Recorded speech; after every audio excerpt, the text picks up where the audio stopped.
But the Valley of Hinnom, the story does not stop there. But as we come on down into the days of Jesus, and we begin to study, and I made mention we had a study one time, and someday maybe we need to go back through it. After we get through it tonight, maybe it'll even spark even more interest in the subject. But we had a study here a couple of years ago on hell.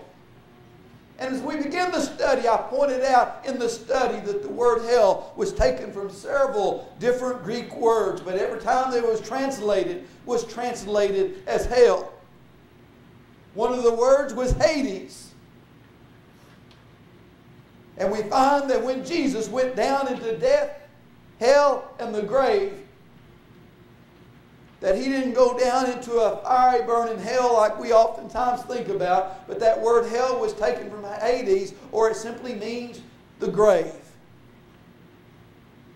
There are some people out there tonight that are teaching that Jesus went down into a fiery burning hell, and there he set the captives free.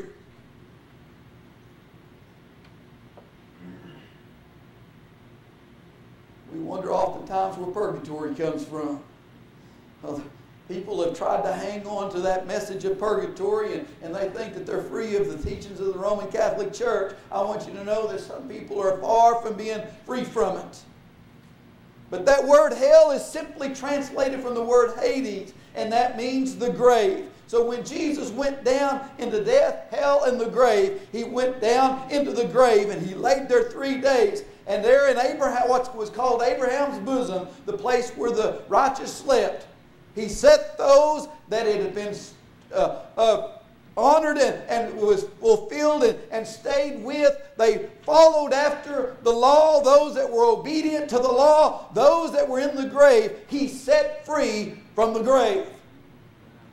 And that's where the Old Testament saints arose with him when he arose from the grave. These were ones that had been set free, that had been held by the grave, and now they were set free from the grave. Another place that word hell is translated from, and I don't know why that our translators don't go back and correct their mistakes that they made. But it's come the word Gehenna. Now, Gehenna was a place that was outside the city of Jerusalem.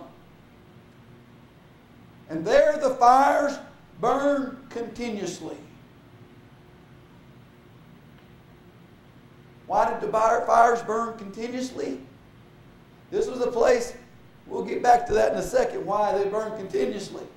But this was a place where the garbage of the city was taken, and it was thrown into this place called Gehenna, and it was burned up. This was a place outside the city when animals would die. They would take them out there and throw them into this place, and they would be burned up so that they were disposed of properly. This place called Gehenna happens to be the same place as the children of Israel took their firstborn son and threw him into the fire that burned forever and burned their children up. This place, Gehenna, was the same place that they sacrificed their children to the false pagan gods. If you'll allow me to say it tonight, this place was hell. This place was hell. As you begin to comprehend what has taken place in the place that they took the garbage, the place called Hennom, this place was nothing but hell. And as you stood around the place of Gehenna, if you can imagine with me tonight, picking up a handful of dirt from the ground in which you stood, and as you begin to sprinkle that dirt, I want you to know there within the dirt was also the ashes of the children that had been sacrificed to this false god.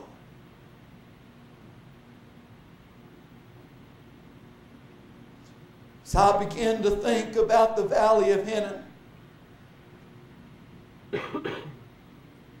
the garbage dump, Guyana, or the place that we think of as hell. I began to wonder as I began to look at the world in which we live in today. You can go into hospitals today, and there in the hospitals is a ward that they have children that are addicted to cocaine. These that are in this ward are the fortunate ones, because many of them haven't made it to this ward. They have died before they got to the place of being born. And as I began to think about such things as this, alcoholics and their babies, some of them don't make it, and some of them do, and they have problems of it. We look around, and those that are addicted to nicotine, you look around, and when they're born, they're very, very underweight children. That's why the doctor recommends that if you're going to have a child, that mothers that smoke quit smoking, because it hurts them. It hurts their growth. It hurts everything about them. And as I began to look around, I began to wonder, we look back at the Valley of Hennom, and when I talk about the Valley of Hennom, we shudder with the terror of offering our children as a sacrifice to the fire. But today, even though we may not be sending them through the fire and listening to their screams in the fire, I want you to know you can walk through a ward of a hospital that's got children that's been addicted to cocaine and heroin and all the different drugs that are out there, crack and meth and all the different drugs that are out there, and walk through the hallways. And I want you to know that you can still hear the screams of the children in the hallways of the hospitals as their mothers and dads offered them to the gods of their addictions.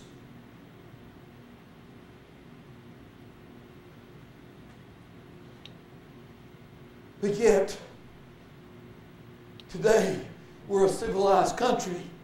We don't offer our children to pagan gods. But I want you to know today that still there's children being offered today to gods of different things.